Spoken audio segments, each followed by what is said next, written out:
इस दिलचस्प विश्लेषण में स्वागत है। चलिए आज दौलत बनाने की उस पुरानी सोच को पूरी तरह से पलट कर रख देते हैं। हम अक्सर मानते हैं ना कि एक बहुत बड़ी एकमुश्त रकम मिल जाए तो बस लाइफ सेट है। लेकिन क्या सच में ऐसा होता है?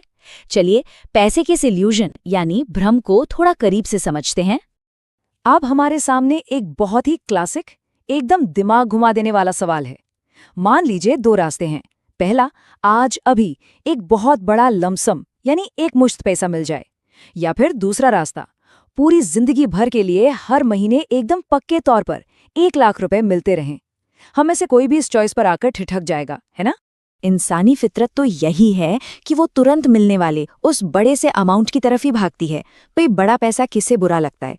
लेकिन जब हम इन दोनों ऑप्शंस, जिंदगी भर की मंथली इनकम और आज मिलने वाले बड़े लमसम को आमने सामने रखकर तौलते हैं ना, तो जो नतीजे निकलते हैं ना, वो सच में हैरान कर देने वाले हैं। तो चलिए सबसे पहले उस बेहद अट्रैक्टिव लमसम वाले ऑप्शन को टेस्ट करते हैं।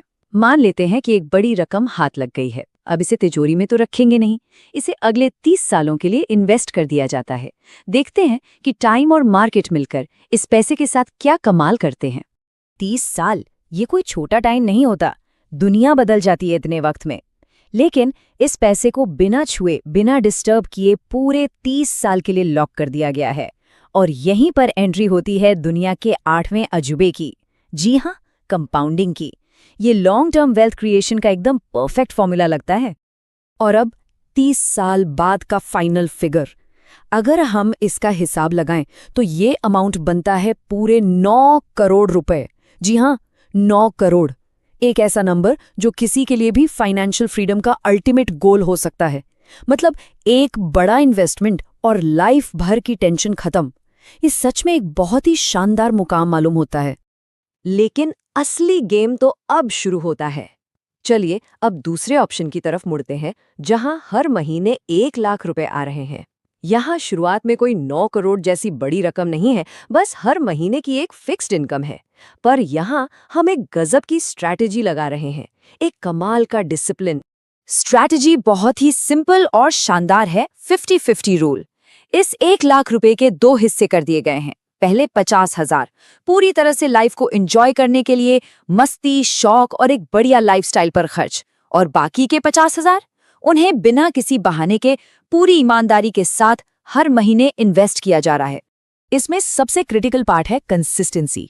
मतलब हर महीने लाइफ एंजॉय भी करनी है और हर महीने इन्वेस्ट भी करना है, कोई छुट्टी नहीं। और ये सिलसिला लगातार उसी 30 साल के टाइम फ्रेम तक चलना चाहिए जो हमने लमसम वाले ऑप्शन में देखा था। सुनने में आसान लगता है, पर लगातार ऐसा करना सच में एक बड़ा चैलेंज है। और फिर जब 30 साल पूरे होते हैं तो जो नंबर निकल कर आता है वो लिटरली होश उड़ाने वाला है। ये मंथली इन्वेस्टमेंट बढ़कर हो जाता है एक महाविशाल 29 करोड़ रुपए। मतलब कहाँ वो 9 करोड़ और कहाँ ये 29 करोड़। हर महीने के उस छोटे से पर लगातार किए गए डिसिप्लिन ने गेम ही पलट कर रख दिया। जब हम इन दोनों रास्तों के रिजल्ट्स को अगल बगल रखते हैं तो पिक्चर एकदम क्लियर हो जाती है। एक तरफ 9 करोड़ का लमसम रिजल्ट और दूसरी तरफ 29 करोड़ का पहाड़। ये साफ दिखाता है कि एक छोटा लेकिन लगातार बहने वाला इन्वेस्टमेंट का झरना उस एकमुश्त बड़े अमाउंट को कितनी आसानी से पीछे छोड़ सकता है।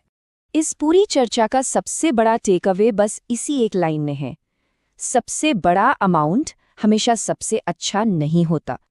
हमारा दिमाग भले ही उस बड़े से चेक को देखकर ललचा जाए, लेकिन सच्चाई यही है कि छोटी छोटी पर सही आदतों से जो दौलत बनती है ना, उसके आगे शुरुआती बड़े अमाउंट्स भी बिल्कुल फीके पड़ जाते हैं। तो ये विश्लेषण हमारे लिए एक बहुत बड़ा सवाल छोड़ जाता है। क्या असली फाइनेंशियल पावर उस शुरुआती बड़े चेक के साइज में है, या फिर उस अटूट लगातार इन्वेस्ट करने की आदत में है? क्या अब वो टाइम आ गया है कि हम उस एक बड़े जैकपॉट के पीछे भागना छोड़ें और लगातार चलने वाले डिसिप्लिन पर भरोसा करें? आज के लिए बस इतना ही। उम्मीद है इस चर्चा से वेल्थ क्रिएशन को देखने का एक बिल्कुल नया नजरिया मिला होगा।